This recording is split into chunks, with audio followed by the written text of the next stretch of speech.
சந்தியா என்ன பண்ணுறீங்க ரெண்டு பேரும்? இவன் பண்ணிட்டு இருக்கான். நான் வந்து ப்ளவுஸ் தைச்சு ப்ளவுஸ்லாம் புடவைக்கு மேட்ச் பண்ணி வச்சிட்டு இருக்கேன். ஓகே. இது இதோட இது இதோட இது எல்லாமே தைச்சாச்சு. எல்லாத்துக்கும் நம்ம மேட்ச் பண்ணிட்டு இருக்கோம்.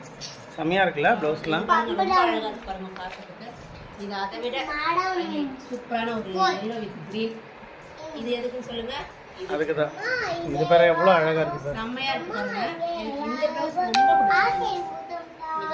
அழகா இருக்கு. மீன் செம்மையா தைச்சிருக்கோம். இந்த பைப்பிங் தாங்க இதுல செம்ம லுக்கா இருக்கு. இது எல்லாமே பாத்தீங்கன்னா நம்ம சாரில இந்த ப்ளவுஸ் தான் அழகா தைச்சிருக்கோம். எல்லாமே ப்ளைன் ப்ளவுஸ் கொடுத்துருக்கோம். அதாவது சாரி கலர்ல கொடுத்துருக்கோம். நல்லாவே இருக்கு பாருங்க. இது பாருங்க. இதுக்கு பாருங்க சூப்பரா இருக்கு பாருங்க. உங்களுக்கு இந்த மாதிரி தைக்கணுமா? உடனே வாட்ஸ்அப்ல வந்துருங்க, இல்ல கால் பண்ணிக்கோங்க. சேனலை சப்ஸ்கிரைப் பண்ணுங்க. சேனலை லைக் பண்ணுங்க.